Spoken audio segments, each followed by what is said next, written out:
दोस्तों, हमारे YouTube channel आपका स्वागत है और हम वीडियो लेके आए हैं विशेषण पे। तो विशेषण पे एक पहले वीडियो बना चुके हैं, सेकंड पार्ट विशेषण का लेके आए हैं। हमने पहले विशेषण का शाब्दिक अर्थ पढ़ा था और उसकी परिभाषा और गुणवाचक विशेषण के बारे में पढ़ा था।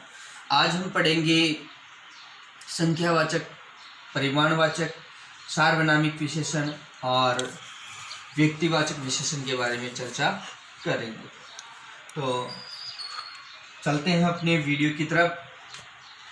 तो गुणवाचक हमने पढ़ लिया था। संख्यावाचक विशेषण के बारे में बात करें तो संख्यावाचक सीधा सा वाचक शब्द का हमने पहले भी अर्थ देखा था, बताने वाला, और संख्या का मतलब है संख्या, यानी संख्या के बारे में बताने वाले विशेषण क्या होंगे? संख्यावाचक विशेषण होंगे।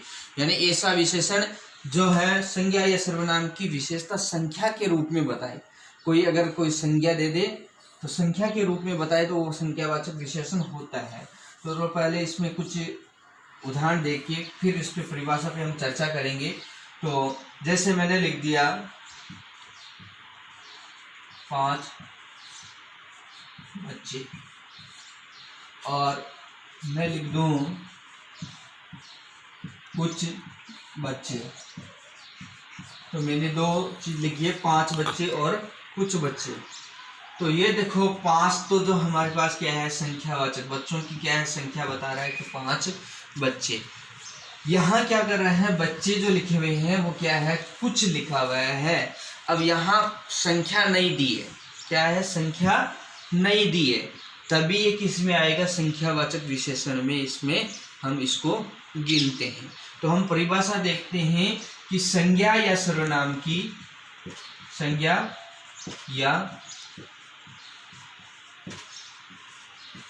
संज्ञा व सर्वनाम की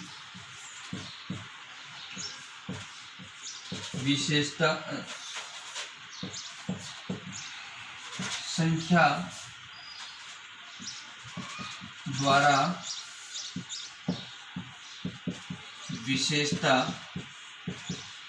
बताने वाले शब्द संख्यावाचक विशेषण कहलाते हैं। यानी संज्ञा या सर्वनाम का जो है पहले क्या आएगा, संख्या आएगी।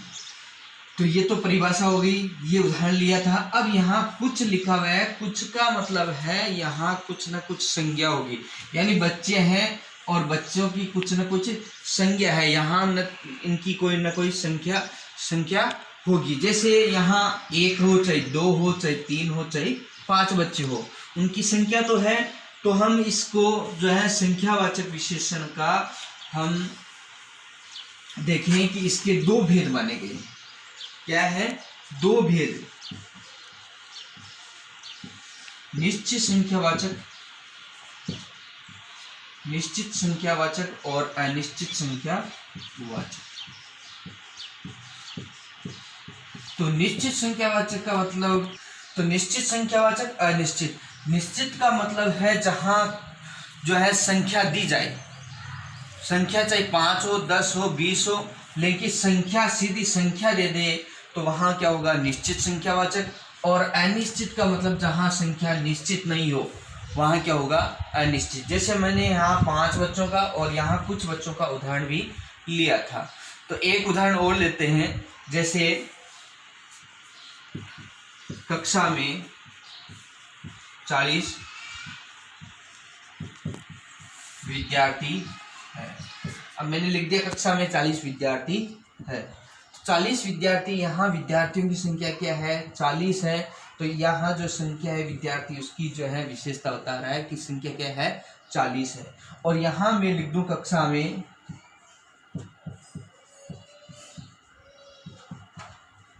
लगभग 40 विद्यार्थी है।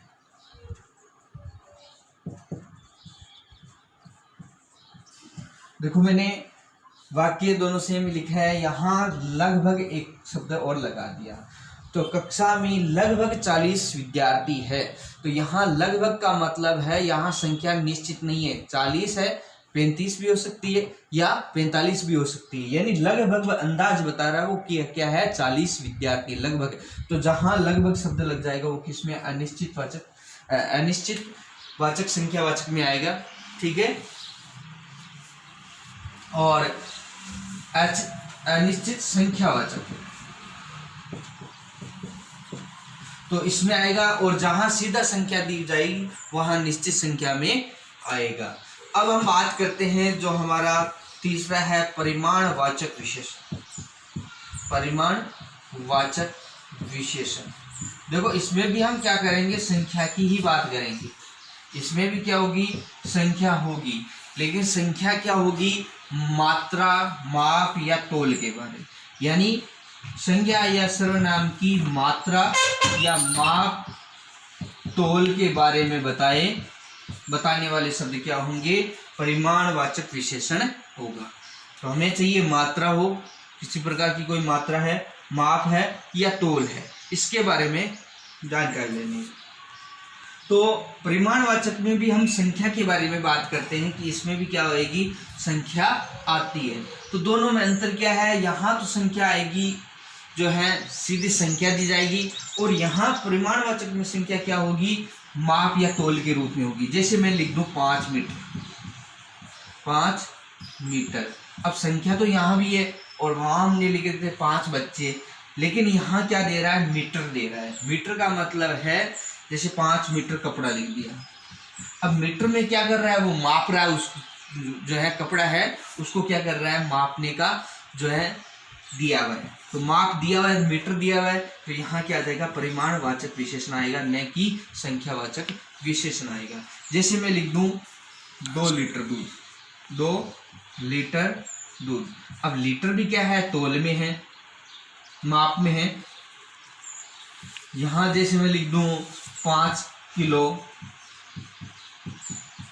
अनाज, 5 किलो अनाज।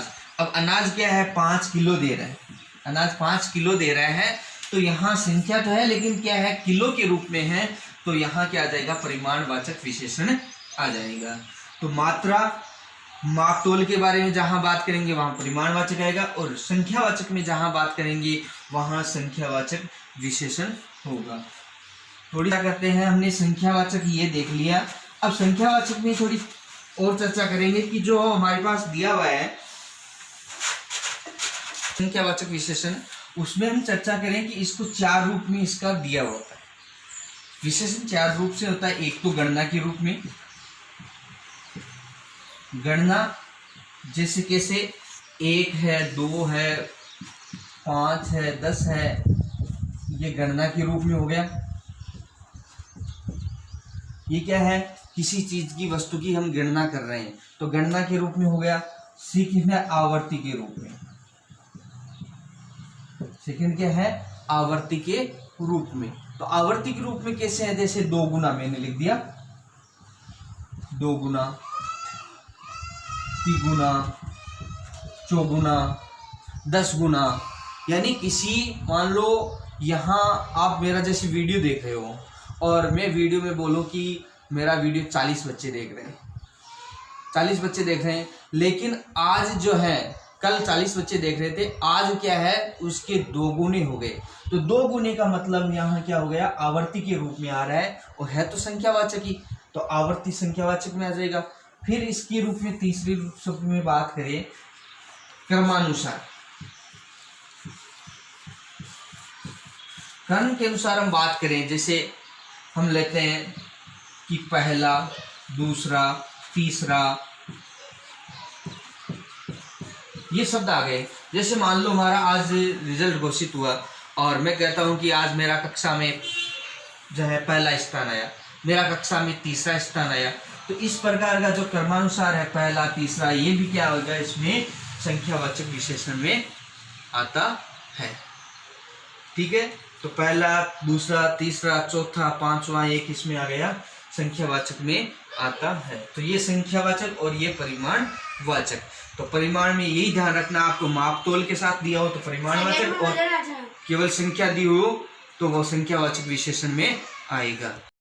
ये हमने बात की संख्यावाचक, परिमाणवाचक की, और अगले जो 2 विशेषण है उसके बारे में हम अगले वीडियो में चर्चा करेंगे।